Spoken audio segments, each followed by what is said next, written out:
बिस्मिल्लाहिर्रहमानिर्रहीम। अस्सलाम वालेकुम दोस्तों, एशिया कप 2021 अफगानिस्तान के खिलाफ अपने पहले मैच में शानदार कामयाबी हासिल करने के बाद आज पाकिस्तान और इंडिया के माबेन इंतहाई सनसनीखेज मैच खेला गया। अगर आपको मजीद तफसील जानना है तो इस वीडियो को लाइक करें, इस वीडियो को शेयर करें और स्पोर्ट के हवाले से जो भी अपडेट आप भाइयों ने जाननी है तो फिर आप हमारे इस चैनल को सब्सक्राइब कर सकते हो। दोस्तों, आज इंडिया और पाकिस्तान के माबेन अंडर 19 एशिया कप 2021 खेला गया, जिसमें इंडिया की टीम ने पहले बैटिंग करते हुए मुकर्ररा 237 रन बनाए। पाकिस्तानी गेंदबाजों की बात करें तो जिशान जमीर ने शानदार बॉलिंग का मुजाहरा करते हुए 5 खिलाड़ियों को आउट किया। इसके अलावा अवैज अली ने 2 जबकि कासिम अकरम और मार सदाकत ने 1 खिलाड़ी को आउट किया। 237 रन का हदफ पाकिस्तान के लिए भी मुश्किल साबित हुआ। ताहम पाकिस्तानी बल्लेबाजों की बात करें तो उन्होंने बहुत ही शानदार और जिम्मेदाराना बल्लेबाजी का मुजाहरा किया। खास तौर पर मोहम्मद शहजाद की बात करें तो उन्होंने शानदार 81 रन बनाए। इसके अलावा मार सदाकत 29, कासिम अकरम 22, इरफान खान 32,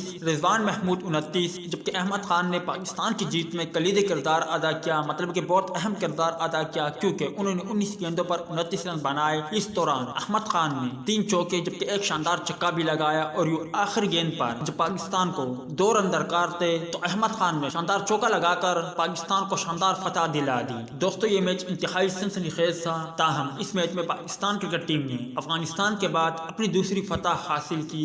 मोहम्मद शहजाद को शानदार 81 रन बनाने के साथ साथ 2 शानदार कैचेस पकड़ने पर मैन ऑफ द मैच के अवार्ड से नवाजा गया। उम्मीद है दोस्तों कि आज के मुख्तसर वीडियो भी आप भाइयों को पसंद आई होगी। टेक केयर, बाय बाय, अल्लाह हाफिज।